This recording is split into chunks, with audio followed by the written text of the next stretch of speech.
Putra Rahasia Tuan Danisuara episode 7. 5 tahun yang lalu, Sarah membuka pintu rumah kontrakannya dan mendapati seorang lelaki dengan wajah babak belur berdiri di balik pintu depan rumahnya. Sarah akan menutup pintu rumahnya lagi saat tahu bahwa yang datang saat itu adalah Arman, teman sekaligus bawahan Devon. Tapi kemudian lelaki itu menghadangnya. Lelaki itu bahkan memohon agar Sarah mau berbicara sebentar dengannya. Saya sudah tidak ingin membahas apapun lagi tentang dia. Lebih baik Anda pergi. Sarah, tolong. Arman memohon.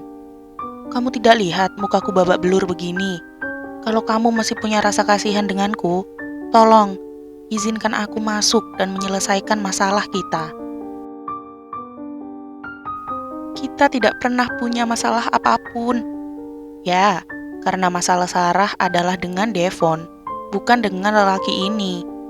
Ya, masalahmu hanya dengan Devon, tapi sayangnya, aku yang dia tunjuk untuk menyelesaikan semuanya.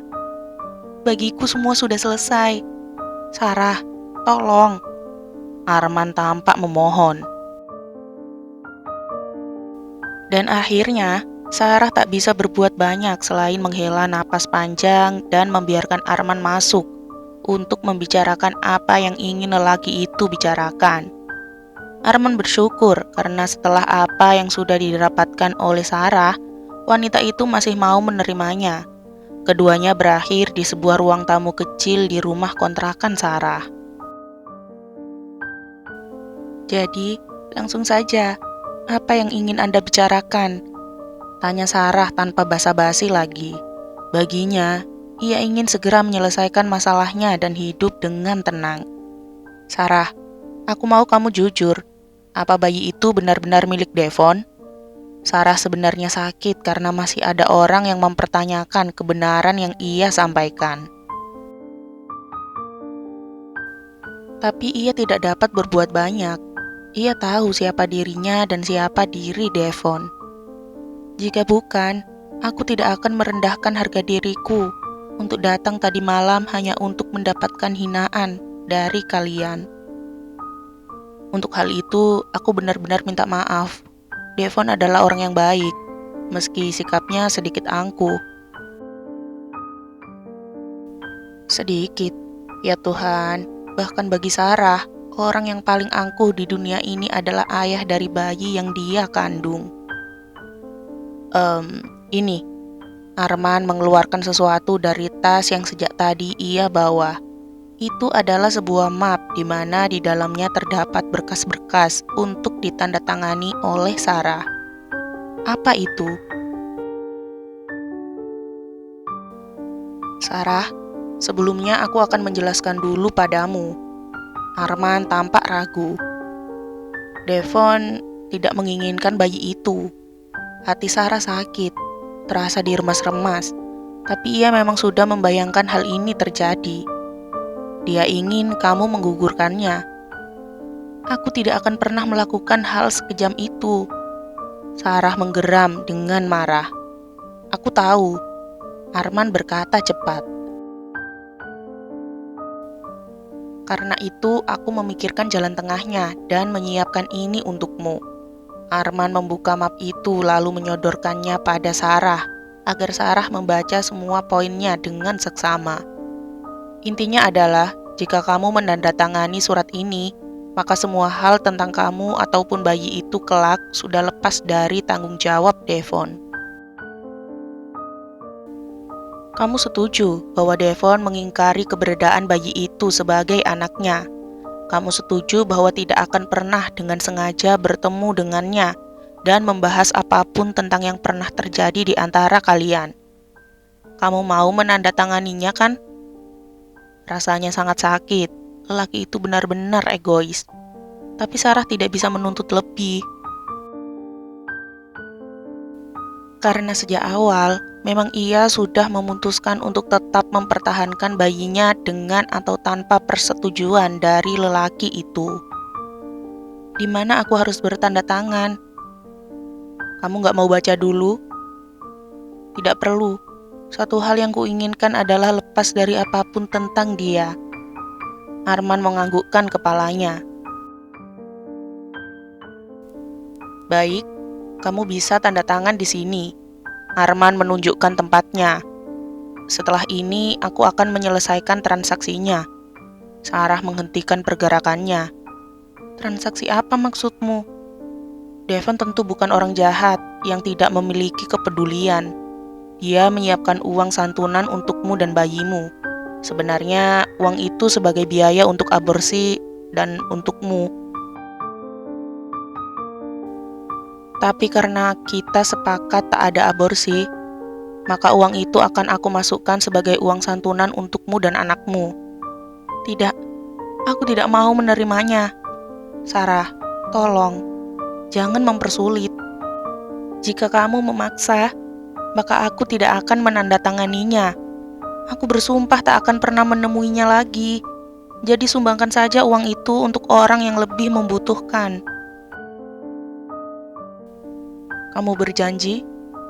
Ya, aku berjanji. Arman menghela napas panjang. Baiklah, tanda tangan saja di sana. Akhirnya, hari itu mereka mencapai sebuah kesepakatan, dan Sarah juga membuat suatu keputusan bahwa ia tidak ingin lagi berurusan dengan pria bernama Devon Daniswara. Jawab pertanyaanku, Sarah. Suara Devon penuh penekanan. Anak itu, milikku bukan? Tanyanya sekali lagi. Sarah tersadar dari lamunan, dan ia juga baru sadar ternyata tubuhnya sudah dipenjarakan oleh tubuh Devon, dan semakin rapat dengan tubuh lelaki itu. Sarah mencoba melepaskan diri, tapi tubuh Devon terlalu keras, hingga usahanya sia-sia. Lepaskan aku, tolong. Tidak, jawab dulu pertanyaanku. Bukan, dia bukan anakmu, jawab Sarah dengan nada tegas. Devon merasa marah. Ia tidak menyangka jika Sarah berani melawannya hingga seperti ini. Dijambaknya rambut Sarah ke belakang hingga wajah wanita itu mendongak ke arahnya. Jawab dengan jujur, atau aku akan menyakitimu dan membuatmu dipecat. Geramnya penuh penekanan. Bibir Devon bahkan sudah hampir menyentuh bibir Sarah. Bukan, Sarah masih tak ingin mengalah. Secepat kilat Devon menyambar bibir Sarah, melumatnya dengan kasar bahkan sesekali menggigitnya. Devon ingin menghukum Sarah karena sudah lancang berbohong padanya.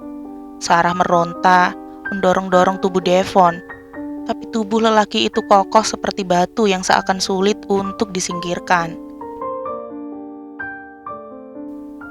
Dengan nakal, jemari Devon yang lain bahkan sudah mencengkeram bokong Sarah, menggodanya dengan gerakan sensual. Sial, bahkan Devon sudah mengerang di antara ciumannya. Devon tidak tahu apa yang sedang terjadi. Kenapa akal sehatnya hilang begitu saja ketika melihat keberadaan wanita ini? Yang ada dalam pikirannya saat ini adalah memberi hukuman pada wanita ini dan menunjukkan siapa yang sedang berkuasa. Saat Devon masih asik menikmati aksinya, saat itulah pintu ruangan tersebut dibuka dari luar. Devon segera menghentikan aksinya dan menatap marah ke arah beberapa orang yang membuka paksa pintu ruangan tersebut, termasuk Arman di sana. Apa yang Anda lakukan? Pertanyaan itu disertai dengan sebuah seruan keras dari si pemilik tempat spa. Dengan santai Devon melepaskan tubuh Sarah, dan dengan segera Sarah menjauh dari dirinya. Maaf, saya tergoda, ucapnya sembari mengenakan kimononya kembali. Anda pikir ini tempat pelacuran?